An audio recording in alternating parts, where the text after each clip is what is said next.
All right, let's cut right through all the e-commerce noise. Today, we're gonna focus on the one skill, the single skill that actually decides if you succeed or fail. And I'm telling you, it's probably not what you think. Let's dive in. First things first, forget what you've heard. You think it's about having the best ads? Nope. Your fancy, expensive ad campaigns, they don't decide your success. Okay, so what about your website? That beautiful site you spent weeks, maybe months building. That doesn't decide if you're gonna make it either. Here it is, the one thing that matters most. The product. The product decides everything. This one choice, it's the entire foundation of your business. If you get this right, everything else gets so much easier. But if you get it wrong, well, nothing else you do is gonna matter. So let's really break that down. Why is the product king? Well, it all comes down to one simple question. Are you trying to find people who already want something, or are you trying to create that desire from scratch? So what even is a winning product? You know, it's actually way simpler than you think. A winning product is just something people already want to buy. It's not about some slick sales pitch or trying to force them. It's about showing up with the exact solution they were already looking for. So what does one of these products look like? Well, it usually does one of three things really, really well. One, it solves a painful problem for someone.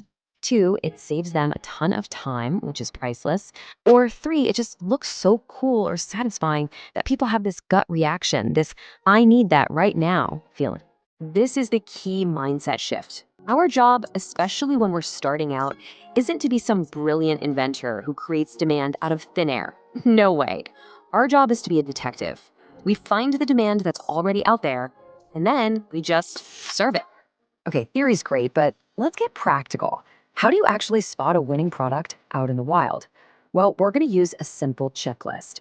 Think of these as the 5 big green flags you should always be looking for.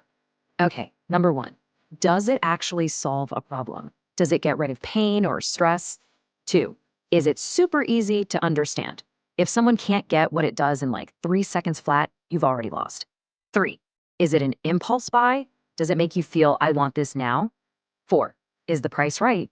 You know, not so cheap that there's no profit, but not so expensive that people have to think about it for a week. And finally, number 5, does it look good on camera?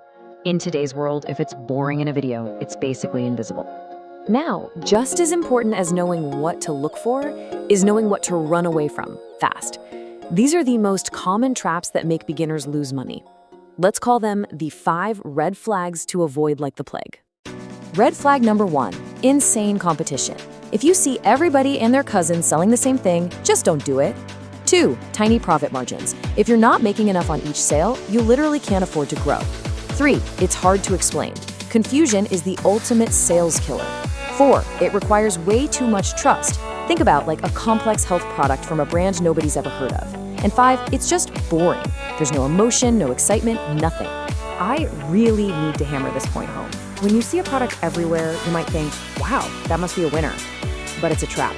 By the time it's that popular, the competition has already driven the price down so low that there's no profit left for you.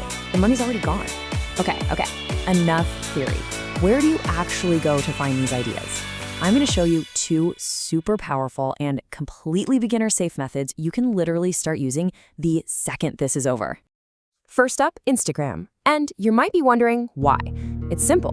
Instagram shows you what people are getting excited about right now. It's like having a real-time finger on the pulse of what's going viral.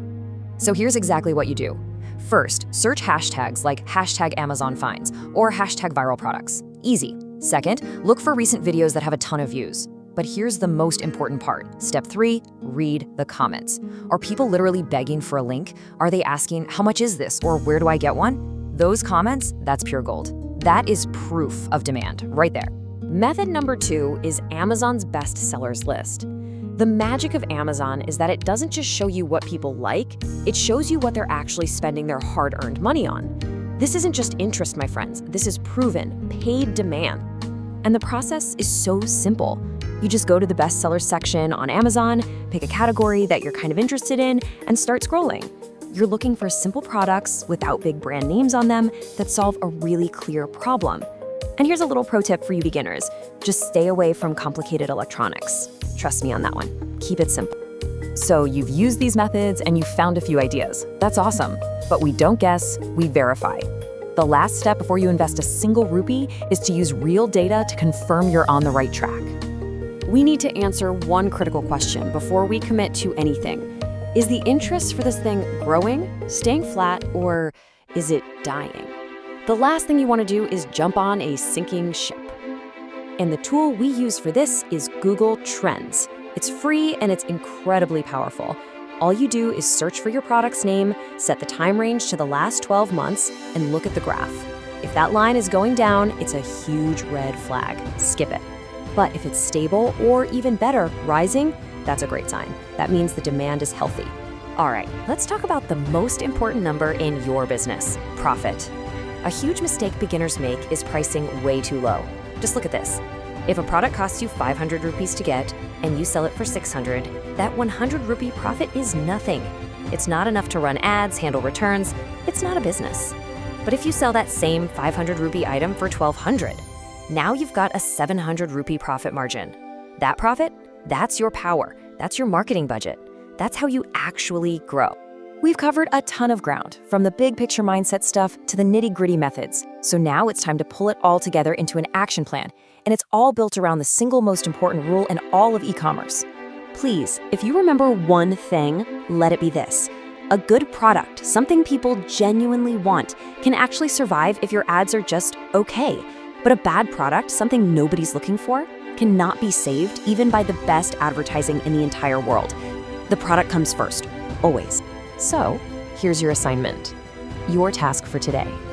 Don't just watch this and then click on the next thing. Actually do this. Use Instagram and Amazon to find 3 potential products. Then, run each one through Google Trends to validate them. And finally, take screenshots of your research and save them in a new folder on your computer. This is your first